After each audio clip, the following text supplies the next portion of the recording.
دیا گیا ہے کہ نفس کا کچھ حصہ باقی رہ گیا ہے. اگر نفس کا کچھ حصہ باقی نہ رہ جاتا تو جو کچھ یہ کہتے ہیں اس کا تقاضا تو یہ تھا کہ ان کا نام ہونا ہی نہیں چاہیے. اس کا تقاضا یہ تھا کہ اس گروہ کا کوئی نام ہی نہ ہو. کیوں؟ یہ نفی ذات کرتے ہیں, یہ شہرت سے گریز کرتے ہیں, یہ تکلفات سے گریز کرتے ہیں. ان کی عادت کا تقاضا تو یہ تھا کہ ان کا نام ہوتا کوئی نہ. لیکن بشریت ہے, بشریت کا کچھ حصہ, نفس کا کچھ حصہ, خواہشات کا کچھ حصہ غالباً باقی رہ گیا ہے, اس لیے انہیں صوفی کہا گیا. تو یہ دیکھیے کہ جب ذوق اس قدر ہو, ایسا ذوق ہو کہ اپنا کوئی نام ہی نہیں ہونا چاہیے, تو یہی وہ لوگ ہیں جو در حقیقت روح اسلام کی تعبیر کرتے ہیں. جن لوگوں نے روح اسلام کی تعبیر کی ہے, یہی وہ صوفیاء کرام لوگ ہیں. یہی وہ ہیں کہ جنہوں نے مختلف یلغاروں میں ایک شمع زندہ رکھی ہے, اور وہ شمع ہے محبت الہیہ کی شمع. وہ شمع ہے ایک راستے کو سیدھا رکھنے کی شمع. وہ شمع اس چیز پہ ہے کہ تم جو کچھ بھی کرو اللہ کے لیے کرو, جو کچھ بھی کرو وہ اللہ کی خاطر کرو. اپنی طمع سے بے غرض ہو جاؤ, اپنی آرزو سے بے غرض ہو جاؤ. نفی آرزو کا نام تصوف ہے. داتا صاحب رحمت اللہ علیہ لکھتے ہیں کہ جو من زیادہ فی الخلق فزادہ فی التصوف, کہ جو خلق میں زیادہ ہے وہ تصوف میں زیادہ ہے. جو خلق میں زیادہ ہے وہ تصوف میں زیادہ ہے. اس کے پیچھے بھی ایک راز ہے. امام غزالی نے اس کی تشریح کی مزید کہ خلق کسے کہتے ہیں. خلق کسے کہتے ہیں؟ ہم سمجھتے ہیں مسکرا کے کہنا, بات کر لینا, یہ خلق ہے. یہ ایک عادت ہے. یہ بھی خلق کی ایک تعبیر ہو سکتی ہے کہ یہ اچھا اخلاق ہے, مسکرا کے ہر ایک سے بات کی ہے, تحمل سے بات کی ہے, بردباری سے بات کی ہے. لیکن محض خلق کو اسی لفظ سے تعبیر نہیں کیا جا سکتا کہ دھیمے لہجے میں بات کرنا خلق ہے. کیوں؟ تم تکلف کو بھی اخلاق سمجھتے ہو فراز. ٹھیک, دوست ہوتا نہیں ہر ہاتھ ملانے والا. تو یہ جو بے تکلفی ہے, یہ جو ایک تبسم ہے, یہ ایک عادت تو ہو سکتی ہے. امام غزالی کہتے ہیں کہ ملکۃ النفس یستر بہل اعمال بے یسر و سہولت, کہ خلق در حقیقت نفس کا ایک ایسا ملکہ ہے کہ انسان کے اندر وہ عادت پیدا ہو جائے کہ نیکی کا صدور اس کے لیے کوئی بوجھ نہ ہو بلکہ اس کی طبیعت کا ایک حصہ بن جائے. جب اس مقام پہ انسان پہنچ جاتا ہے تو اسے خلق کہتے ہیں. اس مقام پہ جب انسان پہنچ جائے تو اسے خلق کہتے ہیں. دیکھیے ایک بھوکا ہے, ہمیں بڑا خیال آیا, دل پسیج گیا, اسے روٹی کھلا دی, تو یہ بلا شبہ ایک نیکی ہے.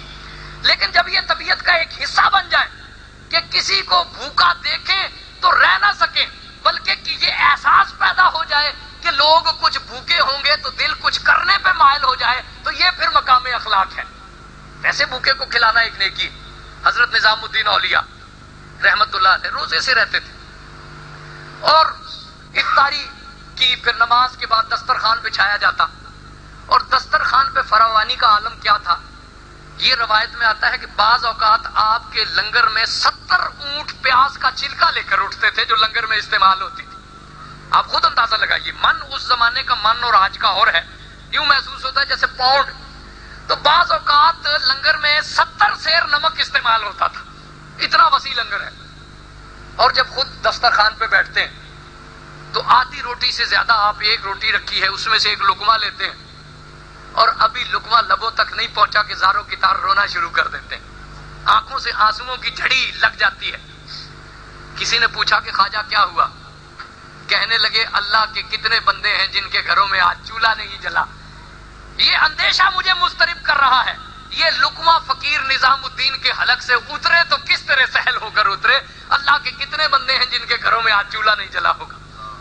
یہ جب درد طبیعت بن جائے وہ اخلاق ہے. من زادہ فی الخلق فزادہ فی التصوف, کہ یہ کائنات میں اللہ کو ڈھونڈنا, اللہ کے لیے رہنا.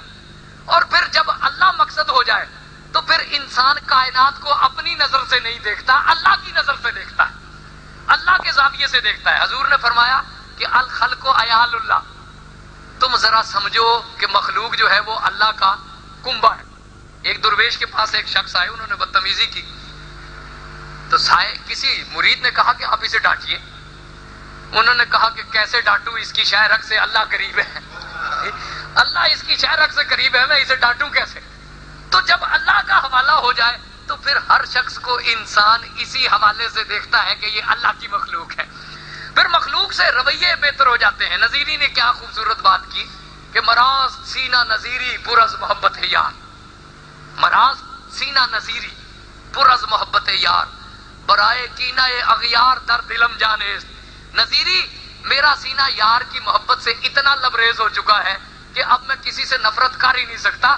نفرت کرنے کے لیے دل میں کوئی گوشہ ہی خالی نہیں ہے تو میں اس کی نفرت کو رکھوں کہاں، اس کے کینے کو رکھوں کہاں. دل کے جتنے گوشے تھے سب اللہ کی محبت سے آباد ہو چکے ہیں. اب کسی سے نفرت کرنے کے لیے اور کسی کی کدورت دل میں پالنے کے لیے کوئی گوشہ ہی سینے میں باقی نہیں ہے، تو اس نفرت کو رکھیں گے کہاں. تو جسے بھی دیکھنا محبت کے زاویے سے دیکھنا، یہی تصوف ہے، یہی ہمارے صوفیاء کرام نے کیا ہے. اور جب اللہ مطمع نظر بن جاتا ہے تو باطن میں انکشافات ہوتے ہیں، باطن میں اکتشافات ہوتے ہیں. ایک دنیا ہے، جیسے میں نے عرض کی کہ اسلام، آپ یہودیت کی طرف جائیں تو آپ کو ایک زہد خشک وہاں پر ملے گا، ایک قانون ملے گا. عیسائیت کی طرف جائیں تو وہاں شریعت نہیں ملے گی، وہاں گداز ملے گا. لیکن اسلام ایک متوازن دین ہے. یہاں آپ کو شریعت بھی ملے گی اور طریقت بھی ملے گی اور حقیقت کی حلاوت بھی ملے گی. تو ہم شریعت، طریقت اور حقیقت کو الگ کر دیں گے تو ہم در حقیقت دین کے حصے الگ الگ کر دیں گے. یہ شاخ گل میں جس طرح باد سحرگاہی کا نم ہوتا ہے، جس طرح پھول سے رنگت اور خوشبو اور وجود کو علیحدہ علیحدہ نہیں کیا جا سکتا، اس طرح اسلام سے شریعت، طریقت اور حقیقت کو علیحدہ علیحدہ کیا ہی نہیں جا سکتا. آپ طریقت کو علیحدہ کر دیں تو پھر تو یہ یہودیت بن جائے گی. آپ شریعت کو جدا کر دیں تو وہ عیسائیت ہو جائے گی. جہاں شریعت اور طریقت اور حقیقت کا امتزاج ہو جائے گا وہاں پر اسلام ہوگا. اسلام در حقیقت ہے ہی اعتدال، توازن اور حسن تناسب کا نام. اور صوفی حقیقت میں ہے ہی وہ جو حسن تناسب کی بات کرے، جو تلاش احسن کی بات کرے. یہ رویوں کی تربیت کرنے والے لوگ ہیں. یہ نبی کریم صلی اللہ علیہ وسلم کی ذات کی طرف جب انسان محبت سے رجوع کرتا ہے تو باطن میں کوئی آنکھ کھلتی ضرور ہے. حضرت داتا گنج بخش نے بڑی خوبصورت ایک واقعہ لکھا کہ کس طرح تربیت کا ایک عمل ہوتا ہے. حضرت ابو سعید ابو الخیر فضل اللہ الجوہنی یہ ایک سفر میں جا رہے تھے، آپ کے ساتھ ایک مرید بھی سفر کر رہا تھا. برف باری شروع ہو گئی. اس مرید کے دل میں یہ خیال آیا کہ میں اپنا کمر بند 2 ٹکڑے کروں اور اپنے استاد اور مرشد کے پاؤں میں باندھ دوں تاکہ ان کو برف باری کی اذیت سے کچھ کمی مل جائے. پھر اسے خیال آیا کہ یہ کمر بند بڑا قیمتی ہے، سفر تو آخر سفر ہے نا، رفتہ رفتہ کٹ ہی جائے گا، تو اتنا قیمتی کمر بند ضائع کرنے کی ضرورت کیا ہے، 2 ٹکڑے اسے کیے جائیں پھر برف باری کی نظر کر دیا جائے. یہ خیال غالب آ گیا. اس نے وہ اپنا ارادہ ترک کر دیا، کمر بند 2 ٹکڑے نہ کیا، شیخ کے پاؤں میں نہ باندھا. سفر بہرحال سفر تھا، کٹ گیا. جب منزل پر پہنچے لوگوں نے، ابو سعید ابو الخیر ہماری روحانیت کی اور علم کی بڑی مشہور شخصیت ہے، خبر اڑ گئی گاؤں میں کہ ابو سعید ابو الخیر آ گئے. لوگوں نے استقبال کیا، بٹھایا، آنکھ سینکی گئی، محفل آراستہ ہوئی. جب مجلس ذکر و فکر شروع ہوئی تو وہی شخص جو راستے میں آپ کے ساتھ تھا اس کے دل میں ایک سوال پیدا ہوا. اس نے کہا شیخ ایک سوال ہے، عرصے سے میرے دل میں مچل رہا ہے، پوچھنے کی ہمت نہیں ہوئی تو آج آپ بتا دیجئے. سوال یہ ہے کہ الہام میں اور وسوسے میں فرق کیا ہے؟ الہام کہتے ہیں وہ خیال جو اللہ کی طرف سے وارد، اور وسوسہ وہ جو کہ شیطان کی شرانگیزیوں کی وجہ سے پیدا. تو خیال ہی ہے نا، دل ہی ہے، اس میں ایک خیال ابھر رہا ہے. تو الہام کیا ہوگا اور وسوسہ کیا ہوگا؟ کیسے تعبیر کریں گے، شناخت کیسے کریں گے کہ یہ خیال الہامی ہے اور یہ خیال شیطانی ہے اور وسوسہ ہے؟ شیخ مسکرائے اور کہنے لگے کہ جب برف باری شروع ہوئی اور تمہارے دل میں یہ خیال پیدا ہوا کہ کمر بند کے 2 ٹکڑے کر کے شیخ کے پاؤں میں باندھے تو یہ تو الہام تھا. اور جب یہ اندیشہ پیدا ہوا کہ اتنا قیمتی کمر بند ضائع ہو جائے گا تو یہ وسوسہ تھا جس نے تمہیں خیر کا ایک کام کرنے سے روک دیا. آپ نے فرمایا کہ اگر غور کرو تو الہام اور وسوسے کو تم اپنے اندر سے ڈھونڈ سکتے ہو. تو یہ دیکھیے کہ یہ ایک نظر عطا ہوتی ہے اور یہ صرف اللہ کی محبت کی وجہ سے، رسول اللہ صلی اللہ علیہ وآلہ وسلم کی سنت پر عمل پیرا ہونے کی وجہ سے، رویوں سے نفی ذات کرنا. ایک بڑا خوبصورت واقعہ، شاہ جہان کے عہد میں 2 نامور صوفی، ایک حضرت میاں میر، ان کے نام سے ہم بالعموم واقف ہیں، اور ایک حضرت شاہ بلاول قادری. بند روڈ پہ ان کا مزار ہے. اب تو چونکہ لاہور کا نقشہ ذرا بدل گیا تو یہ موزہ گھوڑے شاہ اس طرف جائیں تو حضرت شاہ بلاول قادری رحمت اللہ، دونوں اپنے وقت کے بڑے نامور لوگ تھے اور بڑی مشہور شخصیتیں تھیں. شاہ جہاں پہلے میاں جی کی خدمت میں آیا، انہیں اس اصطلاح میں دھارا شکو کی کتاب پڑھیں تو میاں جیو کہہ کر پیار سے وہ بلاتے ہیں. بیٹھا رہا، گفتگو ہوتی رہی، ملفوظات سنتا رہا. جب آپ سے اجازت لی تو آپ کی خدمت میں شاہ جہان نے نظر پیش کی. آپ نے اس نظر کو قبول نہیں فرمایا اور بڑی محبت سے شفقت سے کہہ دیا کہ نظر ہم قبول نہیں کرتے تو آپ یہ زحمت نہ کریں. اس نے کچھ رسماً اصرار کیا، پھر دیکھا کہ آپ کی طبیعت پہ اس سے کوئی شگفتگی نہیں ہو رہی اور گراں گزر رہی ہے، زیادہ اصرار نہیں کیا اور پھر وہاں سے اجازت لے کے چلا گیا.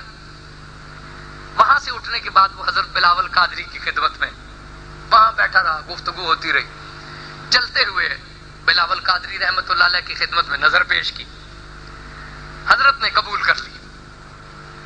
تو اس کے دل میں ایک خیال آیا، ایک سوال پیدا ہوا، جی اسے تنقیدی کہیں گے کہ تنقیسی کہیں گے یا تجسس پیدا ہوا. بہرحال شاہ جہان کے دل